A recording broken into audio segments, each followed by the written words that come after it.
नमस्कार। SME express helpline में आपका स्वागत है। इस खास सीरीज में हम अनसर्टन माहौल में स्मॉल बिजनेसेस की हैंड होल्डिंग करने की कोशिश कर रहे हैं। बजट 2022 पेश होने से पहले आज हम एमएसएमई लीडर्स के साथ मिलकर ये समझने का प्रयास करेंगे कि आखिर फाइनेंस मिनिस्टर आने वाले बजट में इकोनॉमी की बैकबोन कहे जाने वाले इस अहम क्षेत्र को कैसे सपोर्ट कर सकती हैं। साथ ही हम एमएसएमईज के सामने मौजूदा चुनौतियों और मौकों पर भी मंथन करेंगे।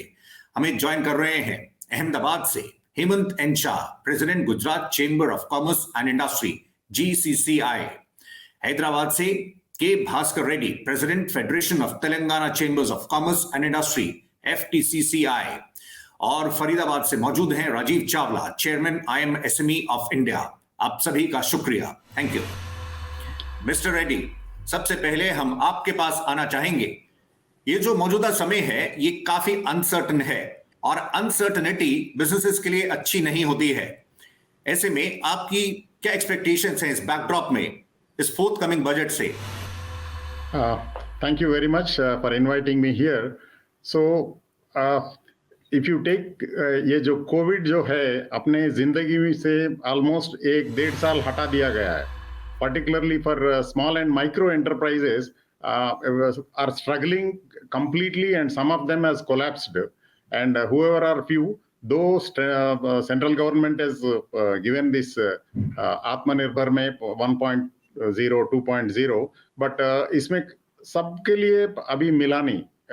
आप अगर इसमें number of units benefited from this देखा तो अभी भी बहुत कम है। So that's why our request would be to extend this scheme for another year, like at least for this calendar year, so that many more units can come under this fold. ये एक बात है। और budget में 2-3 जो points है, particularly ये जो मैट है अभी currently it is 18.5% है। इसमें कैश फ्लो का बहुत तकलीफ हो रहा है पर this units, SME units particularly who are making losses or less profits. So इसको इधर हटा दिया जाए या एटलीस्ट 5% के अंदर लाना चाहिए बोल के हमारा व्यू है। सर, आपने जैसे मेंशन किया माइक्रो स्मॉल यूनिट्स का, mister Reddy, they were amongst the worst hit segments in the earlier waves. आपको जिस तरह से फीडबैक ग्राउंड पर मिल रहा है, इनको सपोर्ट करने के लिए और क्या कुछ किया जाए, क्योंकि एमएसएमईज में ये सेगमेंट्स पर काफी ज्यादा प्रेशर रहा है। सो आप इस पर अपना व्यूज पेश कर सके, मिस्टर रेड्डी।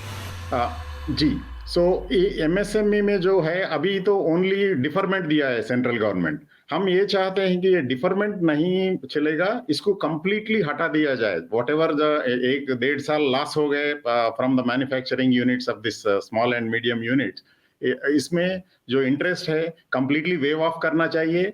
एंड जो 1 साल का जो मैरिटोरियम पीरियड दिया है, थर्ड वेव भी आने से ये मैरिटोरियम पीरियड भी अनदर 1 ईयर एक्सटेंड करना चाहिए। ये हमारा व्यू है। हम आपके पास लौटते हैं। राजीव जी, आपका हम रुख करना चाहेंगे। ये एक बेहद ही मुश्किल समय के बाद हम देख रहे हैं एमएसएमईज बाउंस बैक करने की कोशिश कर रहे थे, और अभी ओमिक्रॉन का संकट जिस तरह से है, आप इसको कैसे देख रहे हैं? इससे संबंधित जो कंसर्न्स हैं उसको कैसे एनालाइज कर रहे हैं, क्योंकि इसका इम्पैक्ट ग्लोबल मार्केट्स पर भी काफी देखा जा रहा है। जी, और ओमिक्रॉन सडनली थर्ड वेव के रूप में आया। पहले वेव में हमने बहुत लंबे समय के लिए लॉकडाउन्स देखा, हम सबके जीवन में पहली बार ऐसा हुआ, और इकोनॉमिक एक्टिविटीज को 2020 में ऑलमोस्ट 2 से 2.5 महीना सभी एमएसएमईज ने बहुत खराब समय झेला। लॉकडाउन्स हुए, अपने स्टाफ और अपने वर्कर्स की सैलरीज का बोझा भी पड़ा और बिजनेस भी नहीं हुआ। लेकिन उसके बाद फिर से वी शेप रिकवरी हुई और बहुत तेजी से 2021 में एमएसएमईज ने अपने आप को 9 महीने में रिकवर करने की कोशिश की। लेकिन 2021 में फिर से जो सेकेंड वेव आया तो वो बहुत ही लीथल था, और अब की बार बहुत से लोगों को कोविड भी हुआ, कर्मचारियों को हुआ, बहुत से लोगों की जान भी गई, और जो सेकेंड वेव था वो बहुत ही भयानक था। लेकिन उसके फिर बावजूद हमने सभी एमएसएमई सेक्टर ने फिर से एक बार हिम्मत करके अपने आप को सामने लेके आए। लेकिन ये जो तीसरी वेव आई है ये फिर से बहुत कंटीन्यूस है और पूरे विश्व में बहुत तेजी से ये फैल रहा है।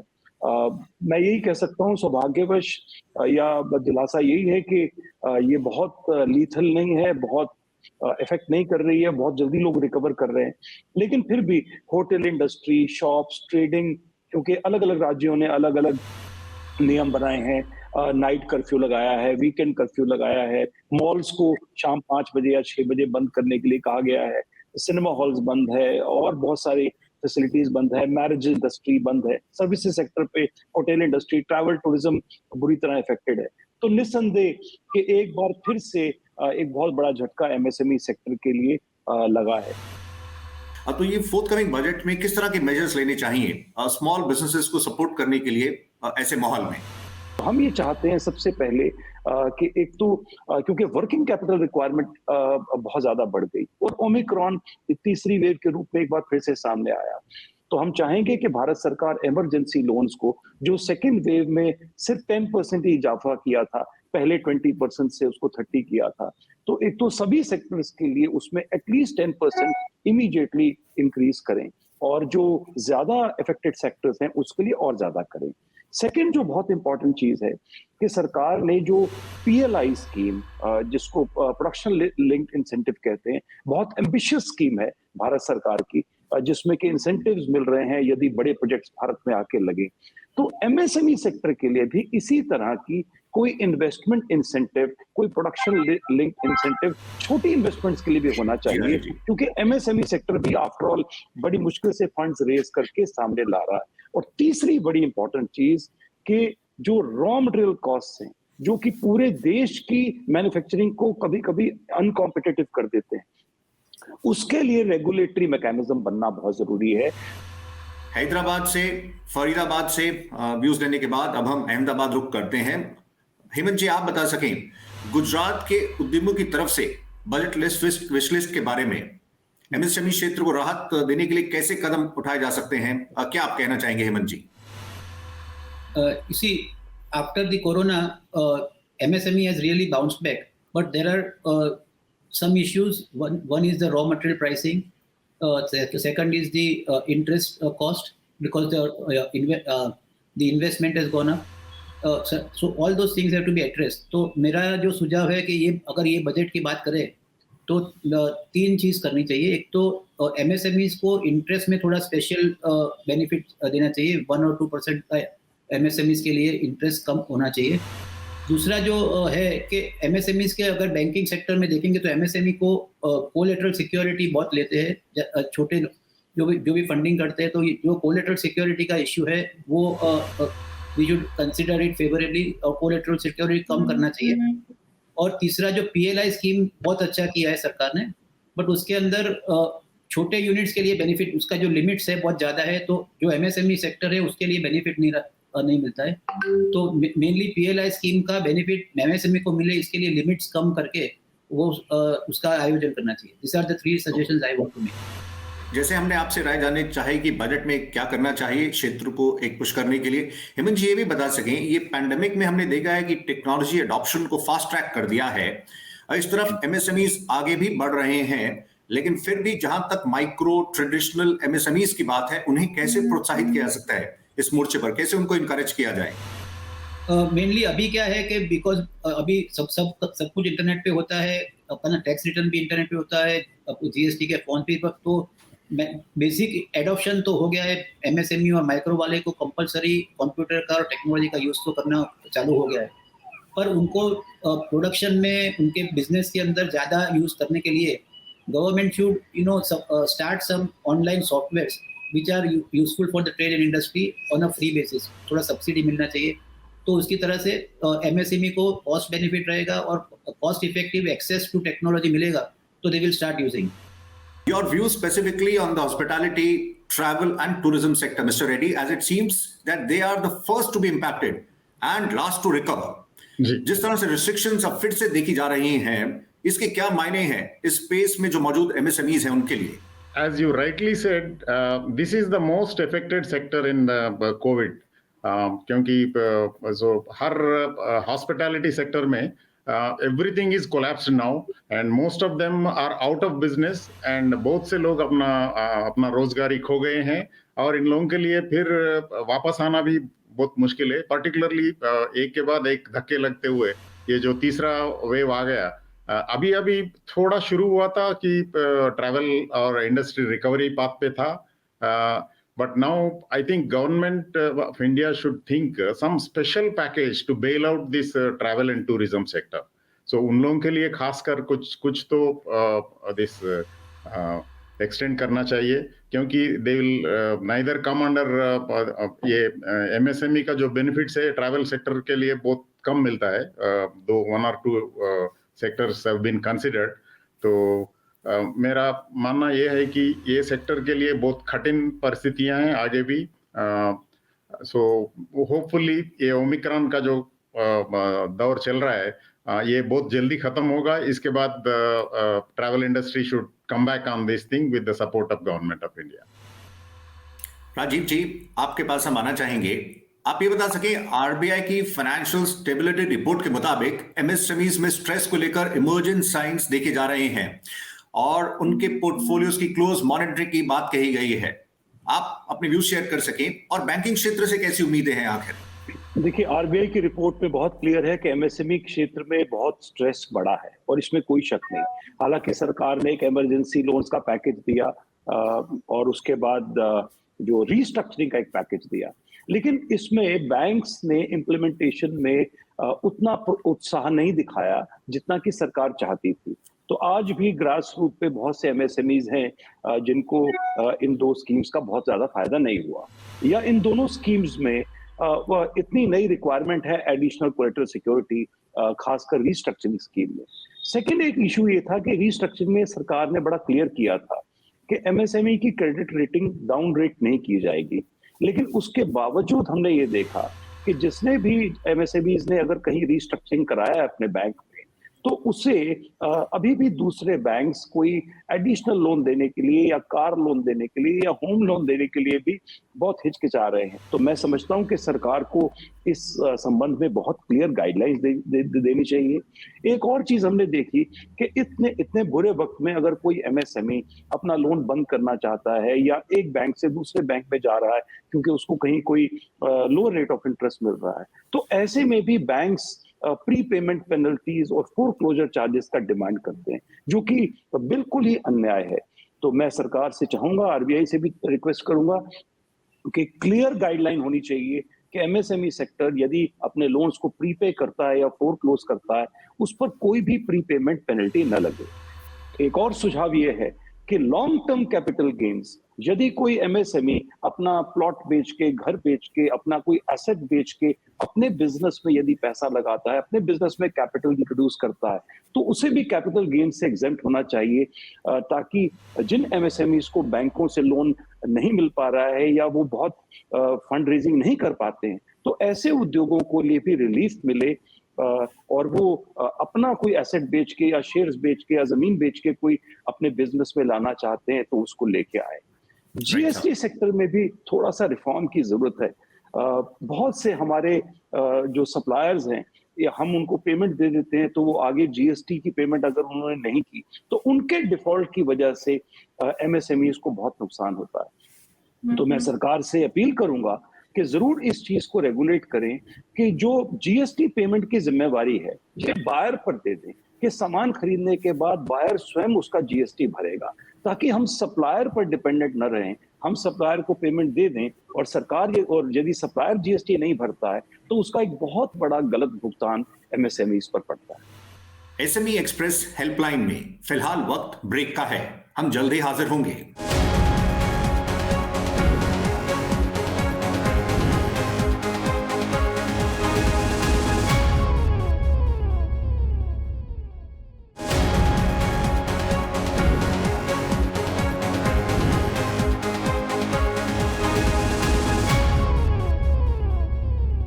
Welcome back. आप देख रहे हैं एसएमई एक्सप्रेस हेल्पलाइन. आज हम फोकस कर रहे हैं बजट विशलिस्ट पर. आइए आगे बढ़ते हैं. हेमंत जी, हम एक और पहलू आपसे छूना चाहेंगे. तो फिर ऐसे चैलेंजिंग दौर में लार्ज कंपनीज भी एमएसएमईज को कैसे मदद कर सकती हैं? लार्ज कंपनीज नॉर्मली तो हेल्प नहीं करेंगी, बट मेनली क्रेडिट लाइन जो है वो उसमें सपोर्ट करेंगे तो बेटर है, क्योंकि जो भी सप्लायर्स हैं उनको आइदर पेमेंट जो है उनका पेमेंट टर्म्स कम करके फास्टर पेमेंट देंगे और उसका रॉ मटेरियल प्रोक्योरमेंट में भी सपोर्ट करेंगे. This are the two things that large companies should do to the smaller suppliers. This is my request. अभी जैसे रॉ मटेरियल प्राइसेस का भी मेंशन किया गया था बातचीत में, तो ये बताएं, high raw material prices has created major challenges for small businesses. इस फ्रंट पर आप कैसे स्टेप्स एक्सपेक्ट कर रहे हैं, कैसे एड्रेस करना चाहिए, क्योंकि एक बड़ा इशू है और इसमें ऑपरेशंस में कई तरह की इसमें प्रॉब्लम्स हो रही हैं. जी, या यू राइटली पॉइंटेड आउट. और हमारे जो साथी इससे पहले मेंशन किए हैं, रॉ मटेरियल, तो थोड़े रॉ मटेरियल डबल हो गए हैं, but most of it 70% jump देखा है हमने, चाहे स्टील हो, एल्यूमिनियम हो, कॉपर हो, all metals. And logistic cost particularly जो एक्सपोर्ट्स है, कंटेनर शॉर्टेज भी महसूस किया गया. और ये एक नहीं, 4-5 टाइम्स ऑफ जंप्स आए हैं पर एमएसएमई जो एक्सपोर्ट करते हैं उन लोगों के लिए कंटेनर मिलना भी मुश्किल हो गया. ये पूरा मिलके क्या हुआ, द कैश फ्लो इश्यूज आ गए बहुत से एमएसएमई में, क्योंकि अपना रीपेमेंट शेड्यूल दे वो लाइक मीट नहीं कर सके हैं. So all these things together has given a kind of a burden to this MSME. तो फिर ये जब जिस तरह के एनवायरनमेंट है, अनसर्टन है, रॉ मटेरियल प्राइसेस की भी बात हो रही है, ऐसे में आप मानते हैं कि जो एमएसएमईज का जो बकाया है, जो ड्यूज हैं, उनको फिर प्राथमिकता पर, प्रायोरिटी पर उसको एटलीस्ट क्लियर किया जाए. इस फ्रंट पर आपके क्या सजेशंस होंगे? Definitely that is the only thing we can do, because जो रॉ मटेरियल, जैसे सर ने बताया कि रॉ मटेरियल प्राइस ज्यादा बढ़ जाने से जो वर्किंग कैपिटल है उसका बहुत बड़ा क्रंच हो गया है. तो उसके लिए अगर फाइनेंशियल सपोर्ट देना है तो वो जो उनके ड्यूज है वो जल्दी क्लियर करने के चाहिए, और पेमेंट्स अगर डिलीवरी हो सके तो ऐसा भी करके उनको सपोर्ट करना चाहिए. अब हम फाइनल कमेंट आपसे लेना चाहेंगे. राजीव जी, आपसे शुरुआत करते हैं. जिस तरह ग्लोबल सप्लाई चेन्स में अब रीअलाइनमेंट की बात हो रही है, ऐसे में आप कैसे नई संभावनाएं, न्यूअर अपॉर्चुनिटीज को देखते हैं? ईज ऑफ डूइंग बिजनेस पर क्या कुछ और करना चाहिए? एमएसएमईज को कैसे इस फ्रंट पर सपोर्ट करें, और एमएसएमईज को भी खुद को किस तरह से बदलना होगा? हम चाहेंगे आप सभी इस पर कमेंट दें. राजीव जी, आपसे शुरुआत. भी जो कॉल दिया है गो ग्लोबल, तो उसको पूरी तरह फॉलो कर रहे हैं. और थोड़ा सा सपोर्ट सरकार से यदि मिले, थोड़ा सा सपोर्ट हमें मिनिस्ट्री ऑफ फाइनेंस से और बैंक से मिल जाए, तो इसमें कोई संदेह नहीं कि एमएसएमई सेक्टर एक बार फिर से अपनी पूरी गरिमा, अपने पूरे प्रोडक्टिविटी और पूरे जोश से काम करने के लिए तैयार है. मैं मिनिस्ट्री ऑफ एमएसएमई से भी एक रिक्वेस्ट करूंगा, एक कॉल करूंगा कि उन्हें भी एमएसएमई की परिभाषा को एक बार फिर से रीथिंक करना है. बहुत सारे स्मॉल बिजनेसेस का टर्नओवर इसलिए बढ़ गया, 50 करोड़ से अधिक हो गया, सिर्फ इसलिए क्योंकि रॉ मटेरियल महंगा हो गया, जबकि उनकी अब एक्चुअल प्रोडक्शन नहीं बढ़ी है. तो मैं चाहूंगा कि सरकार एमएसएमई की डेफिनेशन को फिर से एक बार रिकंसिडर करे और स्मॉल की परिभाषा 50 करोड़ से बढ़ के कम 100 करोड़ इमीडिएटली कर देनी चाहिए. सेकेंडली, मिनिस्ट्री ऑफ फाइनेंस से भी मेरी अपील है कि एमएसएमई मिनिस्ट्री के लिए एक बड़ा बजट रखें, क्योंकि बहुत सारी अच्छी स्कीम्स जैसे कि credit link capital subsidy scheme, technology upgradation scheme, जो कि बेहतरीन स्कीम्स हैं नई टेक्नोलॉजी के अडॉप्शन के लिए, एसएमईज को सपोर्ट करने के लिए, आज वो स्कीम्स इसलिए बंद हैं या उसका यूटिलाइजेशन नहीं है क्योंकि बजट नहीं है. तो यदि बजट होगा और एमएसएमईज को टेक्नोलॉजी के लिए थोड़ी सी और सपोर्ट मिलेगी, तो निस्संदेह एमएसएमई सेक्टर एक बार फिर से अपने गरिमा को दोबारा पाएगा और पूरे विश्व में एक्सपोर्ट में भी अपना नाम कमाएगा. मिस्टर रेड्डी, आपका क्या एडवाइस होगा एमएसएमईज के लिए चलते चलते? I think they have to sit tight and monitor their cash flows. Particularly अभी जो raw material के prices बहुत बढ़ गए, इसमें you need to be very razor edge पे चलना चाहिए. और इससे पहले जो हम बताएं, बैंक से थोड़ा हम ज़्यादा we are expecting more and more support in terms of the ease of financing. Ease of doing business में थोड़े तकलीफें हैं.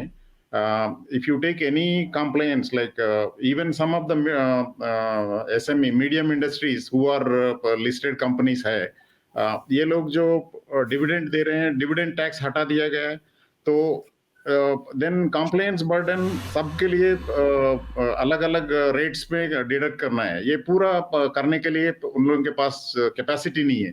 So that's why again one more appeal to central government or finance ministry is, so make it a little uniform and maybe 20% बाकी के जो individuals they will address themselves, but for companies, medium level companies who doesn't have much of support system in terms of secretarial support, थोड़ा complaints burden अगर कम कर दिया तो ये बहुत एडवांटेज होगा। फाइनली हेमंत साहब, हम चाहेंगे आपकी तरफ से लास्ट वर्ड। जैसे सबने बताया है वो पॉइंट सही है, but my major thing is that ये जो सब्सिडीज और जो स्कीम्स है उसका बजट एलोकेशन बढ़ा के एमएसई पर ज़्यादा फोकस करें। और अभी मेरा एडवाइस एमएसएमई को है कि भारत सरकार अभी डिफेंस के लिए भी आत्मनिर्भरता के पर फोकस कर रहा है, तो there are lot of opportunities for supply to defence, तो एमएसएमईज को डिफेंस सप्लाई के लिए फोकस करना चाहिए। और जो चाइना का vacuum all over the world लोग भरना चाहते हैं, तो एमएसएमईज अगर वो भी उस तरफ भी फोकस करे तो बहुत सारा डेवलपमेंट का स्कोप है। These are the 3 things which I wanted. SME express helpline के इस पेशकश में इतना ही। हेमंत जी, आपका शुक्रिया। भास्कर रेड्डी साहब, थैंक्स। राजीव जी, आपका भी धन्यवाद। पैंडेमिक की पहली 2 लहरों में एमएसएमईज को सपोर्ट करने के लिए सरकार की तरफ से कई कदम उठाए गए थे, जो प्रमुख तौर पर क्रेडिट के मोर्चे से संबंधित थे। देखना होगा ओमिक्रॉन से बदलते इस माहौल में फाइनेंस मिनिस्टर बजट के जरिए स्मॉल बिजनेसेस को कैसे राहत देती हैं। इसका इंतजार रहेगा। फिलहाल नमस्कार।